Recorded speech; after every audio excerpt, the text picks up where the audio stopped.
안녕하십니까. 백승주입니다. 새해가 지난 지도 벌써 12월이 됐습니다. 한파에다가 코로나는 진정되지 않고 있습니다.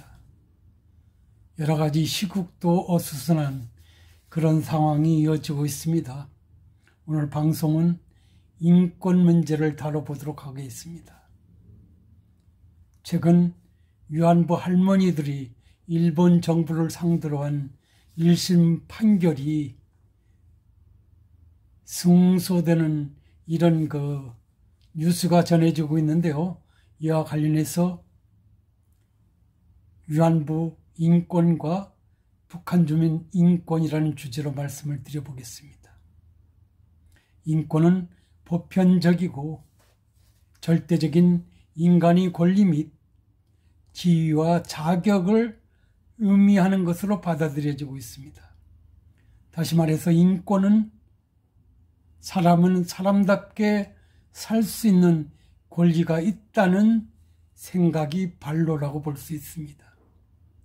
법이 관할 지역이라든지 민족이나 국적 등 지역적인 변수나 나이 등에 관계없이 적용되고 받아들여지는 그런 보편성을 가진 그런 인간의 권리 개념으로서 인권을 정의하고 있습니다. 통상은 우리가 보편적 인권이라는 표현을 주로 사용하기도 합니다. 지난 1월 8일 서울중앙지법은 일제군 위안부 피해 할머니들이 일본 정부를 상대로 제기한 손해배상 청구 사건에서 인권 침해자인 일본 정부는 피해 할머니들에게 각각 1억 원씩 지급하라는 요지 승소 판결을 내렸습니다.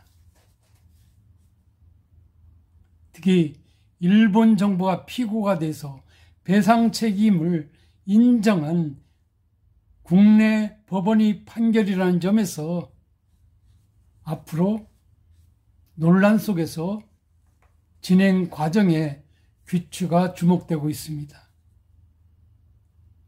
일본 주권과 보편적 인권이 충돌한 이번 소송 사건에서 우리 법원이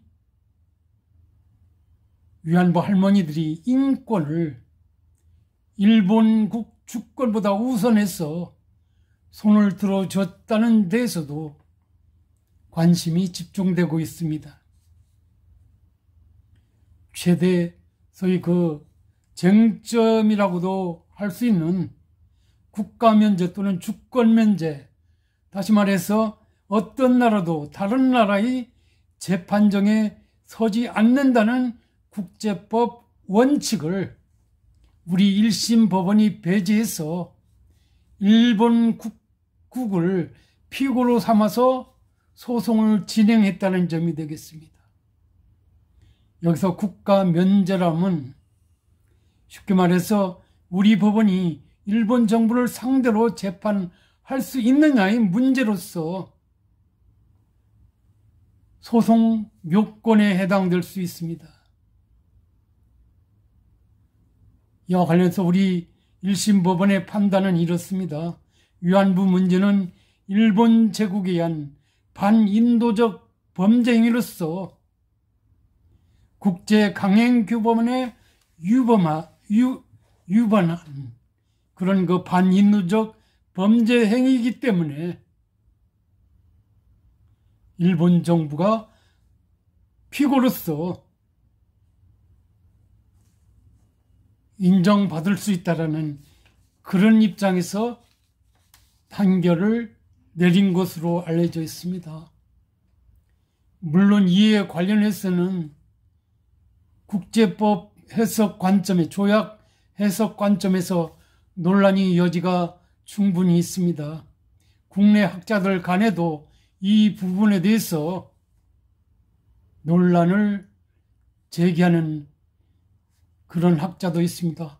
일본도 당연히 이 문제에 대해서 부정하고 있습니다. 국제법상 반한다. 왜 우리가 피고가 돼서 당신네 나라 법원의 피고가 돼야 하느냐는 그런 주장이 외신을 통해서 드러나고 있는 그런 상황이 되겠습니다. 오늘 제가 방송을 통해서 말씀드리고 싶은 것은 어차피 어떤 그 법원 그 사건은 3심까지 가야 되니까 1심 판결에서 여타부타 논하는 것은 제가 실익이 없다 보고 말씀드리고 싶은 것은 인권으로서 보편적 인권의 중요성에 대한 것을 이런 상황에서 우리 국가인권위원회가 발간한 어떤 전략보고서에서 생뚱맞는 그런 어떤 그 보고서 내용이 언론에 어떤 논란을 제공하고 있다는 측면에서 비교론적 관점에서 말하고 싶어서 오늘 인권 문제를 들고 방송을 진행하고 있다는 점을 여러분한테 말씀드려 보겠습니다. 그래서 최근 발간한 전략 보고에 따르면 유엔 권고라면서 북한 인권법 폐지를 향후 국가인권위원회 과제로 명시하고 있다는 것이 되겠습니다.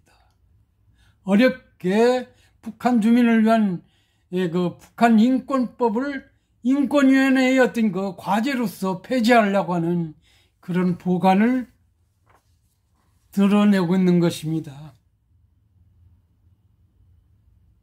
그리고 그 보고서에 따르면 국제인권규범이 국내의 이행을 위한 인권의 역할이 중요해졌다라는 자신들의 어떤 입장도 말하고 있습니다.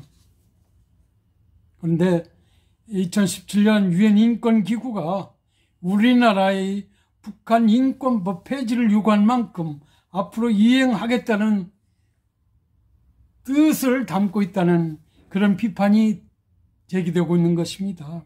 그런데 유엔이 북한 인권법을 폐지하라고 했다는 것은 인권위원회가 사실을 호도하고 있는 것으로 알려져 있습니다.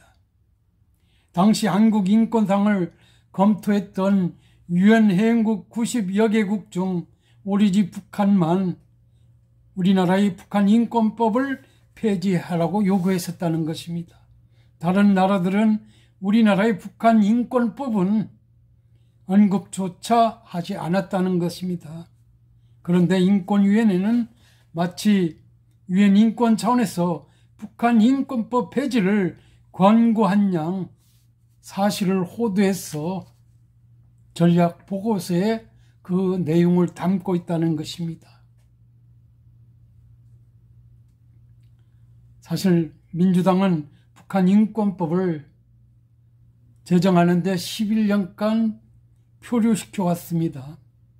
2016년에야 마지못해 국회 통과에 합의했고 했습니다. 하지만 현 정부는 법에 정한 북한 인권재단 사무실을 재정적 손실을 이유로 폐쇄해버렸습니다. 북한 인권대사도 임명하지 않고 북정권의 인권 침해를 규탄하는 유엔 결의에는 2년 연속 불참하고 있습니다. 북한 주민에게 진실을 알리려는 대북 전단이 적절치 않다는 사람을 인권위원장에 앉히기도 하고 있습니다. 이런 상황에서 인권위원회의 전략 보고서는 북한 인권 개선 활동이 북한 정권에 대한 공격으로 활용될 우려도 제기된다는 입장에서 전략적으로 대처하고 있는 것 같습니다.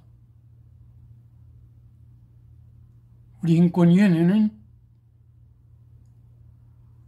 이런 식으로 약간의 뭉개는 쪽에서 물론 정치적 이유로 인해서 대북한 전략상 정부 차원에서 그렇게 할 수는 있습니다만은 국법 자체를 정부의 한 부처 내지는 산하기관이 전략적으로 이거 폐지를 도모하는 것 자체가 좀 약간의 문제가 있을 수도 있지 않겠느냐는 그런 말씀을 드려보겠습니다. 왜냐하면 입법을 할 당시에 이 보편적 인권 보호 차원에서 만들어진 법 자체를 폐기 처분한다는 그 자체가 문제라고 하지 않을 수 없다는 것입니다. 어떻든 위안부 인권 문제나 북한 인권 문제 두 사례에 비추어서 인권의 본질과 정당성 그리고 그 내용 자체는 오늘날 철학과 정치학 영역에서는 논쟁의 대상이 되고 있습니다만은, 그러나 인권은 보편적으로 국제법과 국제규약에 정의되어 있으며 수많은 국가들이 국내 법에서도 인권에 대한 규정을 두고 최대한 보장에 열정을 다하고 있다는 사실이 되겠습니다. 그런 점에서 비춰보건대 우리 1심 법원이 일본 정부를 상대로 해서 위안부 손해배상 사건에서 일본 정부에게 각각 1억 원씩 손해배상할 것을 판시하는 그 담대함 자체도 보편적 인권의 중요성에 입각해서 일본도 받아들이라는 어떤 강력한 메시지를 담은 판결이라는 점을 우리가 연상해 볼 수 있습니다. 게다가 법원은 그 근거로서 태평양 전쟁 당시 일본군에 의해서 위안부 할머니들이 어떤 국제법과 국제규약에 의한 이런 보편적 인권이 유린됐다는 사실을 이제는 인정하려는 그런 메시지를 담고 있는 것입니다. 매우 국민이 한 사람으로서 설득력이 있다고 봐집니다. 이런 상황에서 진보 정부이자 인권 변호사 출신의 대통령이 치세를 펴고 있는 이런 정부 하에서 인권위원회 보고서가 전혀 딴판이라는 점에서 천부인권적 인권의 중요성을 받아들이는 입장에서는 좀 의아해서 오늘 방송을 하게 되었다는 말씀을 드려보겠습니다. 북한 인권 개선 활동이 북한 주민을 노예처럼 짓밟고 있는 북한 정권에 대한 어떤 공격으로 활용될 우려도 제기될 수는 있을 것입니다. 우려처럼. 그렇더라도 어떤 인권의 어떤 고귀함, 중요성을 생각한다면 그런 섣부른 어떤 전략을 정치적 목적 달성을 위해서 제시하는 것은 좀 옳지 않아 보인다라는 그런 말씀을 드리지 않을 수 없습니다. 특히나 우리 헌법 규정에 따른다면 북한 지역의 주민도 우리 국민의 자격을 인정하고 있는 그런 점이라든지, 그리고 현 정부의 입장에서 반일 동족 또는 민족주의를 내세우는 그런 입장들을 우리가 감안해 볼 경우 정치적 목적 때문에 인권이 무시되는 그런 상황들은 좀 자제될 필요가 있지 않느냐는 것입니다. 이런 것은 최근에 대한민국 국민이 업무 중 북한 해역에서 사망한 사건과 관련해서도 현 정부가 이런 인권에 대한 시각 때문에 그런지 몰라도 위험해야 처리되는, 그럼으로써 그 사건 자체가 유엔에서 가타부타 논란이 되는 상황들을 본다면 우리 정부의 인권의식의 어떤 현주소를 우리가 볼 수도 있다는 점을 우리가 연상해 볼 수 있습니다.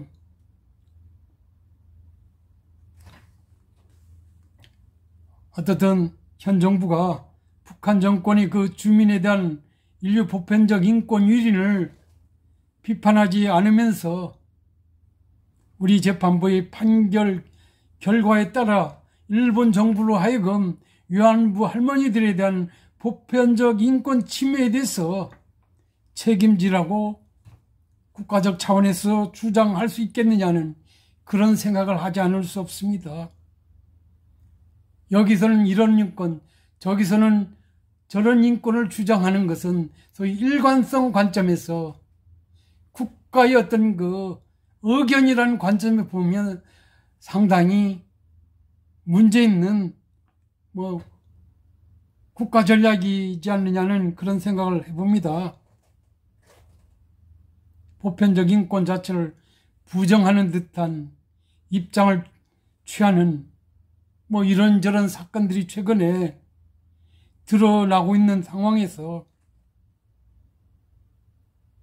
일본을 상대로 해서 만약 3심까지도 승소가 되는 경우, 그럴 경우 강력히 주장할 경우 먹혀들지는 의심스럽다 하지 않을 수 없습니다. 물론 북한이 공개적으로 세계 인류를 위해서 인정되고 있는 보편적 인권을 인정하기보다는 소위 우리식 인권적 북한식 인권을 주장하고 있기 때문에 이에 동조하고 있는지는 모르겠습니다. 게다가 어떤 그 정치적 목적을 위한 치세를 위해서 그렇게 하시는지는 모르겠습니다. 그렇더라도 바라건대는 우리 정부가 일본에 대해서 위안부 할머니들에 대한 보편적 인권 침해에 대해서 정정당당하게 주장하고자 한다면 보편적 인권 의식이 어떤 그 중요함을 간파를 해가지고 정부의 모든 조직 차원에서도 인권에 대한 두 개념이 아니라 하나의 개념이 온전하게 유지된 상황에서 일본을 향해서 주장할 수 있지 않겠느냐는 것입니다. 그래야 먹혀들 수 있지 않을까 하는 그런 생각을 하게 된다는 생각을 하게 합니다. 왜냐하면 그 반대의 경우는 먹혀들지 않을 수도 있기 때문입니다. 아마 일본 정부는 수단 방법 가리지 않을 것임이 분명해 보입니다. 물론 원초적부터 국가 면제 자체를 부정하고 있는 상황이기 때문에 우리 대법원에서 승소 판결이 나더라도 그 결말에 대해서는 확실하지 않은 상황입니다만 어쨌든 보편적 인권에 관한 국가의 주의 주장이 확실히 이루어지지 않고 있는 이런 상황이 더욱 우려스럽다라는 그런 말씀을 하지 않을 수 없습니다. 전 정부의 이 위안부 대책을 전면 부정하고 현 정부가 대통령 임기 중 위안부 해결 문제를 위한 이런 그 소송 결과가 드러나고 있는데 여차하면 거칠의 쇼로 끝날 수도 있다는 것입니다. 위안부 할머니들이 인권 문제가 전 정권, 현 정권의 어떤 그 정치적 목적 때문에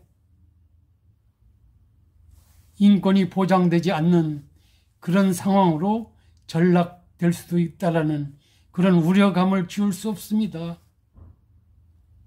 인권은 이 지구상에서는 보편적 인권 이것 하나밖에 없는 것이지 다른 것을 논할 필요도 없고 그리고 어떤 정치적인 어떤 목적을 위해서 인권 자체를 부정하는 듯한 어떤 그 국가의 어떤 정책을 남발하는 것도 인정될 수 없다는 것을 전 감히 여러분한테 말씀드리고 싶습니다. 인권은 오직 하나입니다. 보편적 인권. 위안부 할머니들이 인권, 북한 주민의 인권, 모든 인류의 인권은 보편적 인권 하나라는 점을 오늘 방송을 통해서 여러분한테 말씀드려 보겠습니다. 여러분은 어떻게 생각하십니까? 좋은 하루 되시기 바랍니다. 감사합니다.